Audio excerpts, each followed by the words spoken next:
ಇವತ್ತಿನ ಈ ವಿಡಿಯೋದಲ್ಲಿ ನಿಮಗೆ ಟ್ವಿನ್ ಆ್ಯಪ್ ಅಂದರೆ ಒಂದೇ ಹ್ಯಾಂಡ್ರೆಡ್ ಫೋನಲ್ಲಿ ಎರಡು ವಾಟ್ಸಪ್ ಅಕೌಂಟನ್ನು ಯಾವ ರೀತಿ ಕ್ರಿಯೇಟ್ ಮಾಡೋದು ಅಂತ ಈ ವಿಡಿಯೋದಲ್ಲಿ ನಿಮಗೆ ತೋರಿಸ್ಕೊಡ್ತೀನಿ. ಡಿಯರ್ ಫ್ರೆಂಡ್ಸ್,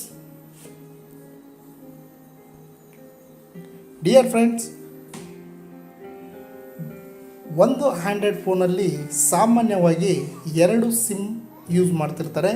ಒಂದು ಆಫೀಸಿಗೆ ಅಥವಾ ಒಂದು ಪರ್ಸ್ನಲ್ ಆಗಿ. ಸೊ ಒಂದು ವ್ಯಾಟ್ಸಪ್ ಇರುತ್ತೆ. ಸೊ ಇನ್ನೊಂದು ವ್ಯಾಟ್ಸಪ್ಪನ್ನು ಯಾವ ರೀತಿ ಟ್ವಿನ್ ಮಾಡೋದು, ಡಬಲ್ ಮಾಡೋದು ಅಂತಂದರೆ ಡೈರೆಕ್ಟಾಗಿ ಫ್ರೆಂಡ್ಸ್ ನೀವು ಸೆಟ್ಟಿಂಗಲ್ಲಿ ಹೋಗಿ ಆ್ಯಪ್ಸನ್ನು ಫೈಂಡ್ ಔಟ್ ಮಾಡಿ. ಸೊ ಆ್ಯಪ್ಸ್ ಅನ್ನೋದ್ಮೇಲೆ ಕ್ಲಿಕ್ ಮಾಡಿ. ಸೊ ಇದರಲ್ಲಿ ತುಂಬಾ ಆಪ್ಷನ್ಸ್ ಬರ್ತವೆ.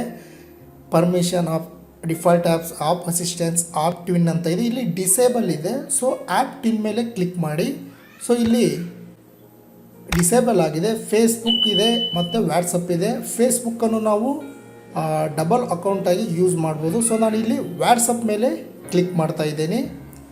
ಸೊ ವ್ಯಾಟ್ಸಪ್ ಮೇಲೆ ಕ್ಲಿಕ್ ಮಾಡಿದೆ. ಇಲ್ಲಿ ಕ್ರಿಯೇಟಿಂಗ್ ಟ್ವಿನ್ ಆ್ಯಪ್ ನೋಡಿ ಫ್ರೆಂಡ್ಸ್, ಈಗ ವ್ಯಾಟ್ಸಪ್ ಅಕೌಂಟ್ ಕ್ರಿಯೇಟ್ ಆಗಿದೆ.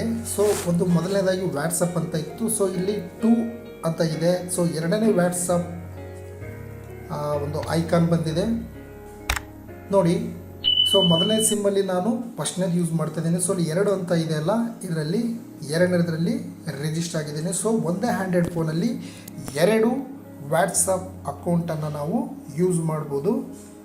ಓಕೆ ಫ್ರೆಂಡ್ಸ್, ಇವತ್ತಿನ ಈ ವಿಡಿಯೋ ನಿಮಗೆ ಇಷ್ಟ ಆದರೆ ಲೈಕ್ ಮಾಡಿ, ಕಮೆಂಟ್ ಮಾಡಿ, ಶೇರ್ ಮಾಡಿ ಫ್ರೆಂಡ್ಸ್. ನೆಕ್ಸ್ಟ್ ವಿಡಿಯೋದಲ್ಲಿ ಮತ್ತೆ ಸಿಗ್ತೀನಿ. Bye friends.